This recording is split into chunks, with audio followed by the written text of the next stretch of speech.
Bonjour à tous et à toutes, j'espère que vous allez bien. Aujourd'hui, on part sur les traces des 3 hommes apportant des présents à l'enfant Jésus. Vous avez sûrement dû vous demander qui étaient ces 3 mages venus d'Orient afin de célébrer la naissance de Jésus à Bethléem. Mais l'histoire reste un peu floue et souvent peu abordée dans la culture populaire.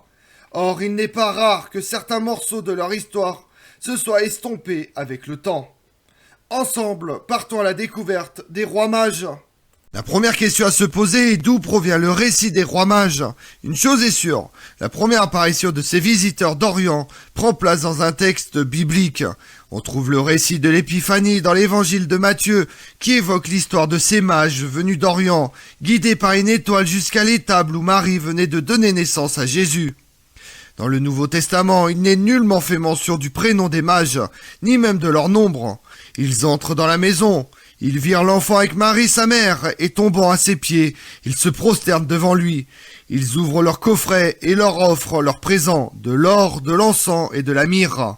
Écrit simplement Matthieu.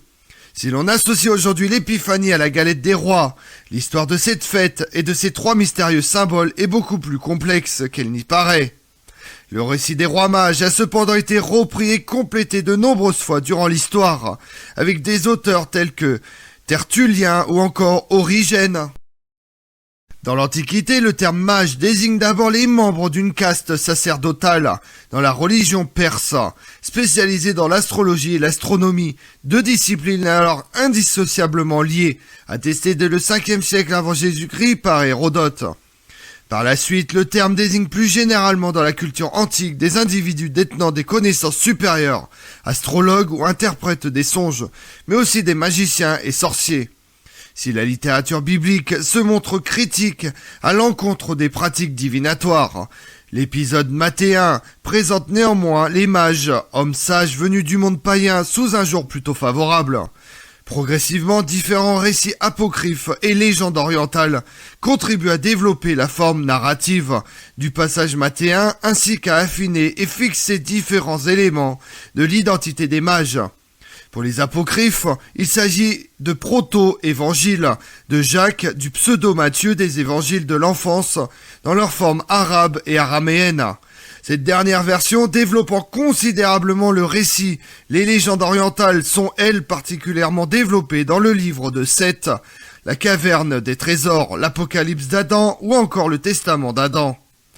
Des récits surprenants dans lesquels se précise l'identité des mages, régulièrement assimilés à des prêtres masdéens, quelquefois couronnés, correspondant à ce que l'on voit dans l'iconographie paléo-chrétienne.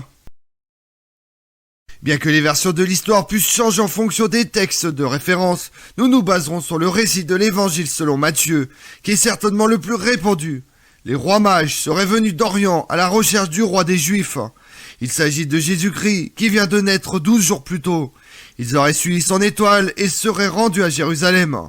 Après s'être renseignés auprès du roi Hérode, celui-ci les envoie trouver et rendre hommage au nouveau-né à Bethléem, selon la loi du Messie. Après ce rendu dans la ville sainte, les rois mages découvrent l'enfant ainsi que Marie sa mère et Joseph son père nourricier. Les étrangers offrent alors 3 présents au jeune enfant, de l'or, de l'encens et de la myrrhe. Ils retournent ensuite dans leur région d'origine sans prévenir le roi Hérode, en raison d'un songe envoyé par Dieu. Bien que l'histoire varie quelque peu selon les textes, elle concorde dans plusieurs cultures et représentations, que ce soit chez les Juifs ou les Romains. Dans la tradition actuelle, il est commun de dire que les rois mages étaient 3, et qu'ils se nommaient Gaspard, Melchior et Balthazar. La réalité est pour le moins plus nuancée. Lorsque l'on s'intéresse à l'histoire des rois mages, on réalise que non seulement ces hommes n'étaient pas 3, mais qu'ils n'étaient probablement pas rois non plus. Au fil des siècles et des écrits, des sources successives ont façonné leur légende. Pour certains, les mages étaient 2, pour d'autres ils étaient 12. En effet, dans l'évangile selon Matthieu, il n'est nullement question de 3 personnages. L'utilisation du pluriel indique qu'ils étaient sûrement plusieurs, mais en aucun cas on ne peut deviner leur nombre exact. Les historiens s'accordent toutefois sur un point. Si on a un temps pensé que les mages étaient juifs, ils n'étaient plus vraisemblablement originaires de Perse. Selon la chronique de Zouknine, récit rédigé en syriaque au 8e siècle, les rois mages auraient fondé l'église de Perse après leur expédition à Bethléem. L'explorateur Marco Polo raconte justement dans son livre des merveilles du monde, après avoir vu la tombe des rois mages dans la ville de Saba en Perse, leurs corps sont toujours entiers avec leurs cheveux et leurs barbes, écrit le marchand italien. Dernier point de forte interrogation, le nom de ces rois mages. En réalité, l'évangile ne donne pas leur nom, mais les nomme des visiteurs. Les traditionnels Gaspard, Melchior et Balthazar apparaissent dans l'Esperta Latina Barbari au VIe siècle. De nombreux manuscrits leur attribuent d'autres appellations. Dans la caverne des trésors, ils sont décrits comme Orminsdad, Yersgeg et Persdod, tandis qu'en graphique du 7e siècle, au Kilia, les noms Gaspard, Belchiar et Beltesta. Les présents apportés par les rois mages ont tous une dimension hautement symbolique. Dans la légende dorée, récit écrit entre 1261 et 1266, le chroniqueur italien Jacques de Vorgine dresse les portraits des trois hommes et détaille la signification de l'or, de la myrrhe et de l'encens. Le premier des mages s'appelait Melchior, c'était un vieillard à cheveux blancs, à la longue barbe. Il offre l'or au Seigneur, comme à son roi, l'or signifiant la royauté du Christ. Le second, nommé Gaspard, jeune, sans barbe, rouge de couleur, offre à Jésus de l'encens, l'hommage à sa divinité. Le troisième, au visage noir, portant toute sa barbe, s'appelait Balthazar. La myrrhe indique son rôle de prophète et d'humain.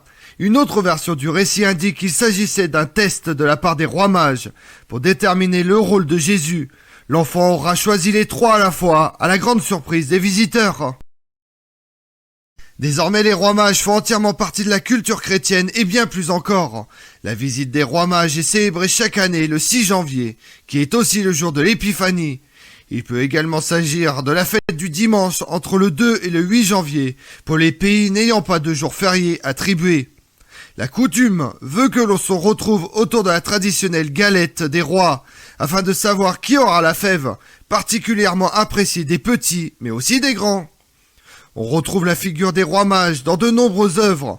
L'écrivain Bernard Marcotte, dans le conte intitulé La dernière chevauchée des rois mages de 1912, imagine le voyage de retour des rois mages, une destinée toute particulière.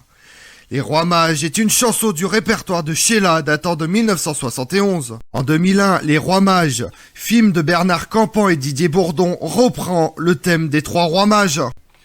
Comme on l'a vu, symbolisant tous les peuples non-juifs vénérant l'enfant de Dieu, les rois mages ont été mentionnés dans l'évangile selon Matthieu.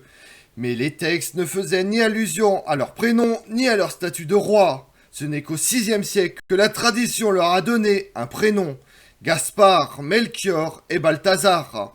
Je vous remercie d'avoir suivi cette vidéo en ma compagnie. Si vous voulez connaître mes autres vidéos, retrouvez-moi sur ma chaîne YouTube Tout sur l'Histoire avec Damien, mais également sur les réseaux sociaux, Twitter et Instagram, Histoire Damien. Et pensez à liker, commenter et vous abonner. Je vous remercie à tous.